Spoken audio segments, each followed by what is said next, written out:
এইটো অসমৰ জনসাধাৰণে আছে অসম প্ৰদেশ কংগ্ৰেছ কমিটি আৰু বিধায়িনী দলে আমাৰ যোৱা কেইটামান দিনত বিধানসভাত কিমানবিধ ইছ্যুৰ ওপৰত কিদৰে মাত মাতি আছে কিদৰে আমাৰ বিধায়কসকলৰ ওপৰত বিভিন্ন ধৰণে অত্যাচাৰো কৰা হৈ আছে সেয়াও আপোনালোকে দেখা পাইছে আৰু অসমৰ ৰাইজৰ আগত আজি এইটো স্বতঃস্ফূৰ্তভাৱে আমাৰ বিৰোধী দলৰ নেতৃত্বত এইটো দেখুৱাবলৈ বিচৰা হৈছে।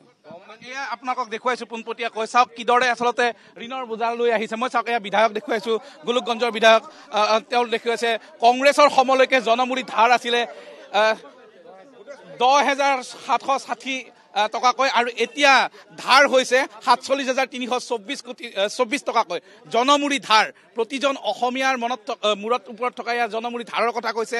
আমি পোনপটীয়াকৈ এই দৃশ্য দেখুৱাইছো। মই বিৰোধী দলপতি দেৱব্ৰত শইকীয়াৰ ওচৰলৈকে আমি ইমানে কৈছো যে 9 বছৰ আগত যেতিয়া বিধানসভাত ডক্টৰ হিমন্ত বিশ্ব শৰ্মাই বাজেট দাখিল কৰিছিল কংগ্ৰেছে 10,000 টকা ঋণ থৈ গৈছে, মই একো কাম কৰিব নোৱাৰো আৰু তৰুণ গগৈ ডাঙৰীয়াক গোৱাল গালি পাৰিছিল বিধানসভাৰ ভিতৰত, তেখেতে চকু দৰব ল'ব লগা অৱস্থা হৈছিল। কিন্তু এই 9 বছৰত মাছ খাবলৈ নহয় ধৰিবলৈ শিকাম বুলি কোৱাৰ পিছত মাছ খাবলৈ বিভিন্ন আঁচনিত পইচা দি আছে ডাইৰেক্ট।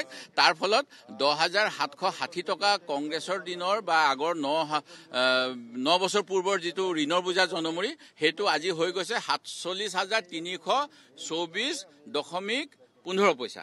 এই কথাটো আমি জানিব লাগিব, বুজিব লাগিব। সেইটোৱে আজি এই প্ৰতিবাদ কৰিলো। আমি এতিয়া সদনলৈ যাওঁ। প্ৰতিগৰাকী বিধায়ক এইদৰে আগবাঢ়িছে। কংগ্ৰেছ বিধায়িনী দলৰ যিসকল বিধায়ক তেওঁলোক আগবাঢ়িছে। আমি পোনপটীয়াকৈ দেখুৱাইছো এই দৃশ্য।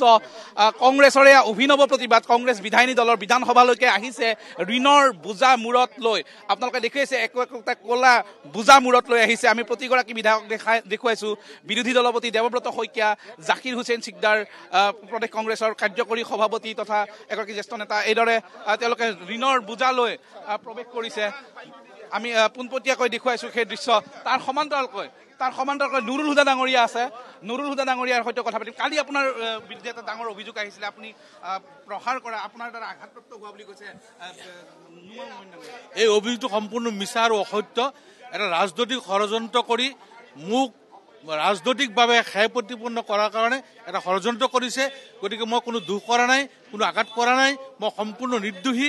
এই কথাখিনি সদনৰ মজিয়াত কালি কৈছো। CCTV আছে, CCTVৰ কেমেৰা ফুটেজটো ওলাই ল'লে চব গম পোৱা যাব। মিছা গোচৰ দিছে, এটা মিছা অসত্য গোচৰ দিছে। আজি অধ্যক্ষ মহোদয়ক আমি এই কথাখিনি জনাম। অধ্যক্ষ মহোদয়ে যিটো সিদ্ধান্ত দিব সেইটোৱে মোৰ সিদ্ধান্ত। কোনো কাৰণতে নহয়, কোনো কাৰণে প্ৰহাৰ কৰা নাই, সম্পূৰ্ণ মিছা আৰু অসত্য। নুৰুল হুদা ডাঙৰীয়া কালি যিটো ঘটনা সংঘটিত হৈছিলে তেওঁৰ বিৰুদ্ধে গোচৰ ৰুজু হৈছে, তাৰ বিৰুদ্ধে প্ৰতিক্ৰিয়া প্ৰকাশ কৰিছে জাকিৰ হুছেইন চিকদাৰ সন্মুখত। আমি পৰৱৰ্তী সময়ত আৰু মন্তব্য ল'বলৈ প্ৰতিক্ৰিয়া ল'বলৈ চেষ্টা কৰিম। আমি একেখিনি সময়তে জাকিৰ হুছেইন চিকদাৰ ডাঙৰীয়া আপোনালোকে আজি অভিনৱ প্ৰতিবাদ কৰিছে। চাওক, ঋণৰ বোজাত ককবকাই আছে অসম। যেতিয়া বিজেপি অসমত চৰকাৰ গঠন কৰিছিল তেতিয়া ঋণৰ বিৰুদ্ধে প্ৰতিবাদ কৰিছিল, তৰুণ গগৈ চৰকাৰক সমালোচনা কৰিছিল।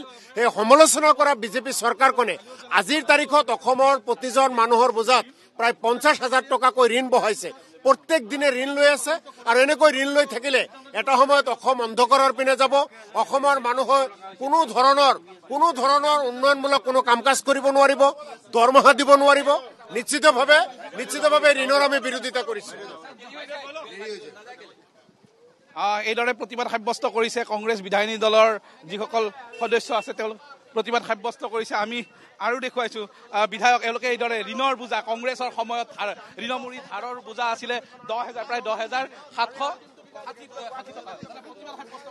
হয়, আমি প্ৰতিবাদ সাব্যস্ত কৰিছো। কংগ্ৰেছৰ দিনত 10,000 জনমূৰি ঋণৰ বোজা 10,000 টকা থাকোঁতেই এই বিজেপি চৰকাৰ যেতিয়া শাসনভাৰত আহিছিল তেতিয়া কৈছিলে যে এই ৰাজ্যখনৰ কোনো ধৰণৰ উন্নয়নমূলক কাম নহ'ব। আজিৰ তাৰিখত 47,000 ক্ৰছ কৰি গৈছে জনমূৰি ঋণৰ বোজা। গতিকে তেনে ক্ষেত্ৰত ৰাজ্যখনৰ ভৱিষ্যত যে আৰ্থিকভাৱে অন্ধকাৰৰ দিকে গতি কৰিছে সেয়া স্পষ্ট হৈ পৰিছে। কংগ্ৰেছৰ দিনত সৰ্বমুঠ ধাৰ আছিলে ৰাজ্যখনৰ 35,000-ৰ পৰা 40,000 কোটি টকাৰ মাজত। আজিৰ তাৰিখত 1.5 লাখ কোটি ক্ৰছ কৰি গৈছে। তথাপিও বিধানসভাৰ মজিয়াৰ পৰা এনেকুৱা এটা ধাৰণা দিয়া হৈ আছে যে ঋণ লোৱাটো ভাল, ৰাজ্যৰ কাৰণে ভাল। এই ধাৰণাটো আমি ৰাইজক বুজাব খুজিছো যে এই ধাৰণাটো সমূলি এটা মানে বেয়া ধাৰণা এইটো ৰাজ্যখনৰ ভৱিষ্যতৰ প্ৰতি ভৱিষ্যতৰ লগত যে খেল খেলি আছে এই চৰকাৰখনে সেই কথাটো ৰাইজে বুজা উচিত সেইকাৰণে আজি আমি অভিনৱ ধৰণে প্ৰতিবাদ কৰাৰ কাৰণে মানে ব্যৱস্থা হাতত লৈছোঁ কংগ্ৰেছৰ প্ৰতিবাদ ঋণৰ বোজা মূৰত লৈ তেওঁলোক সোমাইছে এই প্ৰতিবাদী যি দৃশ্য বিধায়কসকলৰ কংগ্ৰেছ বিধায়িনী দলৰ যিসকল সদস্য আছে তেওঁলোকে এইদৰে আচলতে ঋণৰ বোজা মূৰত লৈ বিধানসভা চৌহদত প্ৰৱেশ কৰিছে দেখা যায় ইয়াৰ পিছৰ পৰিস্থিতি বা বিধানসভাৰ ভিতৰত যিহেতু এতিয়া অধিৱেশন আৰম্ভ হ'বলৈ মাত্ৰ 1 মিনিট সময় বাকী আছে প্ৰশ্নোত্তৰ কাল আৰম্ভ হ'ব গতিকে 1 মিনিট পিছত আচলতে বিধানসভাৰ ভিতৰত সদনৰ মজিয়াত কেনেধৰণৰ পৰিৱেশৰ সৃষ্টি হয় সেয়া এটা লক্ষণীয় হ'ব কালি গোটেই দিনটো সমগ্ৰ দিনটো কালি বিভিন্ন প্ৰসংগৰে বিধানসভা এক প্ৰকাৰ উত্তপ্ত হৈ আছিল তাৰ পিছতো কিন্তু শেষৰ ভাগলৈ যিকেইখন নতুন বিধেয়ক আনিছিল আইনত পৰিণত কৰাৰ কাৰণে কালি বিধেয়ককেইখন পাছ কৰাইছে তাৰ সমান্তৰালকৈ দেখা গৈছে দিনৰ ভাগত কিন্তু বিভিন্ন ঘটনাৰাজিৰ মাজেৰে বিধানসভাৰ পৰিৱেশ এক প্ৰকাৰ উত্তপ্ত হৈ আছিল গতিকে আজিৰ দিনটো লক্ষণীয় হ'ব বিধানসভাৰ যি শেষৰ দিনটো অধিৱেশনৰ বাজেট অধিৱেশনৰ শেষৰ দিনটো কেনেধৰণৰ পৰিস্থিতিৰ সৃষ্টি হয়